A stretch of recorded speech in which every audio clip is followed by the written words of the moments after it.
እስከዛሬ ዱዓ ሳደርግ ነበር ግን ዱዓዬ ምላሽ አላገኘም ነው እውነት ዱዓችን ምላሽ ያላገኘው ጌታ አላህ የማይሰማ ጌታ ሆኖ ነው ከላ በፍጹም እሱ አይደለም እንዴ ሳንለምነው በፊት ኡድዑኒ አስተጂብ ለኩም ያለን ለምኑኝ እሺ እላለሁ እኮ ነው ያለው አላህ ለምኑኝ ያለው ላይሰጥ አይደለም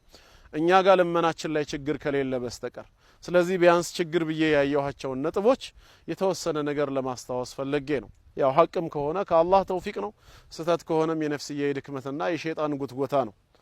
እናም ከነዚህ መካከል አንዱ ምንድነው ከተባለ ከሁሉ በፊት አላህን እሺ ማለት ይጠበቅብናል አላህ ለምንለምነው ነገር እሺ እንዲለን እኛም እሺ የሚለውን ነገር መላመድ አለብን ሲያዘን ትእዛዙን ማንፈጽም ከሆነ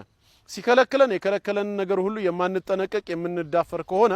በቸገረን ወቅት ላይ ያ ረቢ ስማን ብንልና ዱዓችን ተሰሚነት ባያገኝ ችግሩ የኛው ነው እንጂ እንዴት ከጌታ አላህ ዘንድ ሆነ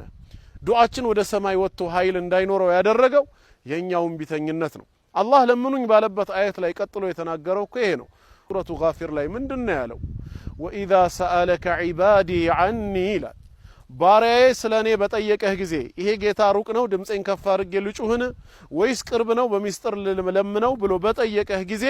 ፈኢኒ ቀሪብ እኔ ለባሪያዬ ቅርብ መሆኔን ንገርልኝ ኡጂቡ ዳዕወተ ዳዒ ኢዛ ደዓን የለማኝን ልመና በለመነኝ ጊዜ እቀበላለሁ አለ ታዲያ እንዲቀበለን እሺ እንዲለን ምን ይሁን ፈልየስተጂቡ ሊ ወልዩእሚኑ ቢ አለ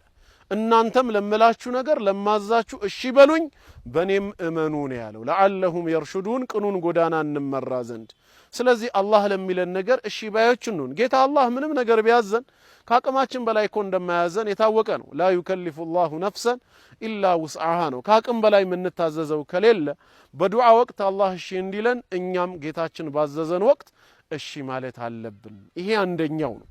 እሺ ካልን ነው እሺ የምንባለው ተጨማሪ ማስረጃ በሐዲስ ካስፈለገ ረሱል አለይሂ ሰላቱ ወሰለም አንድን ሰው አወሱት ይጢሉ ሰፈር ወይም መንገድ በጣም ያረዘመ ነው ተመልከቱ ሙሳፊር መሆኑ እኮ ለዱዓ ተውፊቅ ተቀባይነት አንድ አስተዋጽኦ የሚያደርገው እሱ ነበር ሰውየው ሰፈር አርዝሟል አሽአስ ጸጉሩ የተንጨባረረ ነው በትክክል የተበጠረም አይደለም አግበር አዋራ ሰውነቱን ከቦታል ተረከዞቹን ወላ እግሩ ላይ ምኑ ተሰነጣጥቋል ጉስቅልና በዱዓ ወቅት ላይ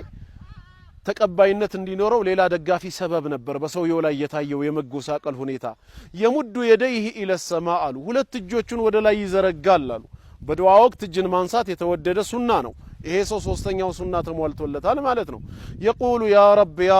ያ ረብ ያለ ጌታ አላህን ይማጸናል ያ ረብ የምትለው ቃል ራሱ ተወዳጅ ነች በዱዓ ወቅት ይሄ ሁሉ አራት ተወዳጅ የሆኑ ሱናዎች ተሟልተውለት ሳለ ለምንድነው ዱዓው ሙስተጃብ ያልሆነው ይሄው ሰው ሲባል ወመልበሱሁ ሐራም ሲለብስ የነበረው ከሐራም በተገኘ ነው እንደዚሁም የሚበላው ከሐራም በተገኘ ነው የሚጠጣው ከሐራም በተገኘ ነው ወጉذي بالحرام ሰውነቱ የተገነባው በሐራም ነው ፈአና يستجاب لذلك እንዴት ዱዓው ሙስተጃብ ይሆናል አራት ተወዳጅ ሱናዎች ተሟልተውለት ሚበላ ሚጠጣው ሚለብስና ሰውነቱ የተገነባው በሐራም ነገር በመሆኑ ምክንያት ዱዓው መቅቡል እንዳይሆን ጋረደው ስለዚህ ከሐራም ነገር በመራቅ አላህ ያዘዘንን መፈጸም ለዱዓ ሙስተጃብነት አይነተኛ መፍትሄ ነው ይሄን እንዳንረሳ ሁለተኛው ደግሞ ሌላው በመንለምንበት ጊዜ የቂን እርግጠኝነት ያስፈልጋል አላህ ሰሚ ነው ያልሰብኩትን ያሳካል ሙሉ እርግጠኛ መሆን አለብን ምናልባት ጌታዬ ከሰማኝ እሺ ካለን ብለን ዱዓውን አንጠልጥለን በጥርጣሬ ከሆነ ያ ዱዓ መቅቡል ላይሆን ይችላል ነው አንዱ ሰበብም ይሄ ነው ረሱል አለይሂ ሰላቱ ወሰላም ኡድዑ ላህ ወአንቱም ሙቂኑን ቢልኢጃባ አላህን ለምኑ ተማጸኑ ስትማጸኑት ምላሽ እንደሚሰጣችሁ እርግጠኛ ሆናችሁ ነው ያሉት እርግጠኝነት ያስፈልጋል አያይዘውም ቀጣዩን መስፈርት ነገሩን በዱዓ ወቅት ቀልብን መሰብሰብ ሐሳባችን ዱዓው ላይ ማረፍ እንዳለበት ሲነግሩን ወአዕለሙ አወቁሉ አን አላህ ላ يقبل ዱዓአ من قلب رجل غافل له አላህ ከዘነጋ ልብ ላይ ዱዓን አይቀበልም አሉ